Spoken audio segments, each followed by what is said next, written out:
मैं doctor Jagdish Prasad Meena, assistant professor आर्थिक प्रशासन एवं वित्तीय प्रबंध, गवर्नमेंट कॉलेज बादनी। विद्यार्थियों, आज का अध्ययन करेंगे बीकॉम पार्ट सेकंड का जो फर्स्ट पेपर है, ग्रामीण विकास एवं सहकारिता। पिछले अध्याय में हम पंचायती राज के बारे में अध्ययन किया था।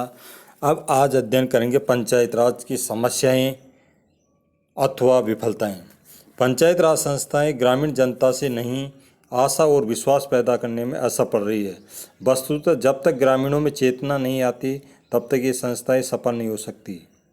B.R. कृष्ण अय्यर ने कहा है कि इस समय जहाँ कहाँ भी ग्राम पंचायतें मृगमरीचिका मात्र है, उनकी हालत दयनीय है और ये सत्ताविहीन सत्ता की हलचल है से अधिक कुछ नहीं है। यहाँ कोई विकेंद्रीकरण लोकतंत्र नहीं है और नौकरशाह उन्माद में डूबे हुए तुच्छ कुशामदी चुने हुए सदस्यों के हुक्म चलाते हैं। राज्य सरकारें अनेक राजनीतिक स्वार्थों के आधार पर कानूनी आड़ लेकर पंचायतों को भंग कर सकती है। पंचायत राज संस्थाओं को अधिकार देने का मौन विरोध किया जाता। ये विरोध मुख्य रूप से दो पक्षों द्वारा किया जाता, नौकरशाही और राजनीतिक नेतृत्व। सरकारी कर्मचारियों को लगता है कि पंचायत राज संस्थाएं उनके सभी अधिकार ले लेती है। राजनीतिक नेता पंचायत राज संस्थाओं को भावी नेताओं का प्रशिक्षण स्थल समझने के स्थान पर प्रतिद्वंदी समझते हैं। ये सब सत्ता की राजनीति है, कोई भी सत्ता छोड़ना नहीं चाहता। पंचायत राज संस्थाओं और नौकरशाही राजनीतियों के बीच सहयोग नहीं, संघर्ष है। हमारे देश में इन संस्थाओं को पर्याप्त धनराशि एवं कर्मचारी उपलब्ध नहीं कराए गए। उसका नतीजा ये हुआ कि संस्थाएं असमय ही समाप्त हो गई। ये अपना व्यक्तित्व विकसित नहीं कर पा सकी, वे आगे नहीं बढ़ सकी, अपनी छाप नहीं छोड़ सकी, वे दुर्लभ कमजोर रही और कुपोषण से पीड़ित रही।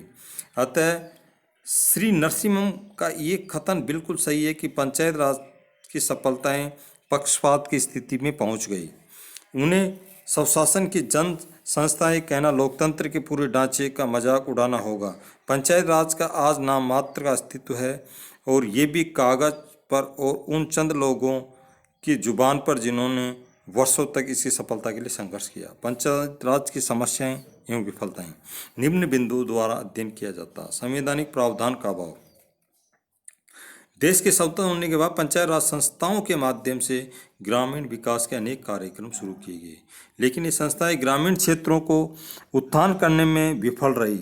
उसका कारण ये था कि इन संस्थाओं के ढांचे और उनकी वित्तीय और प्रशासनिक अधिकारों के बारे में विस्तृत संवैधानिक प्रावधान नहीं था। पंचायत राज संस्थाएं पंचायतों को उसके नौकरशाही तंत्र की दया पर निर्भर रही।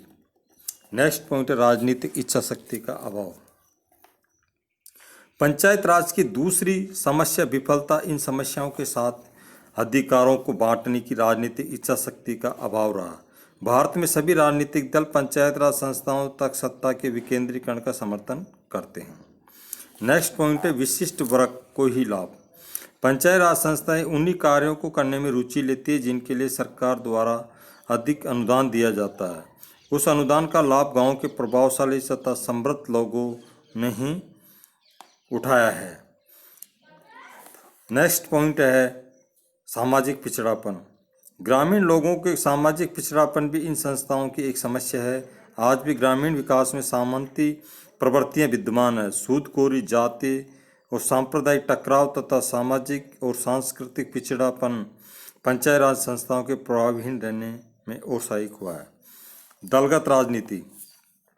पंचायत राज की सफलता के मार्ग में सबसे बड़ी बाधा दलगत राजनीति है। पंचायतें राजनीति का अखाड़ा बनती जा रही है। पंचायतों से छोटी छोटी बातों को लेकर झगड़े हुआ करते हैं, दलबंदी होती है। बहुत सा समय छोटी छोटी बातों को लेकर झगड़े हुआ करते हैं। यदि हमारे राजनीतिक दल पंचायतों के चुनाव में हस्तक्षेप करना बंद कर दें तो पंचायतों को गंदी राजनीति के दलदल से निकाला जा सकता है। नेक्स्ट पॉइंट है आर्थिक समस्या। आर्थिक समस्या पंचायत राज संस्थाओं के सामने शुरू हो रही है। इन संस्थाओं को स्वतंत्र आर्थिक स्रोत या तो दिए ही नहीं जाते या फिर अर्थ शून्य है।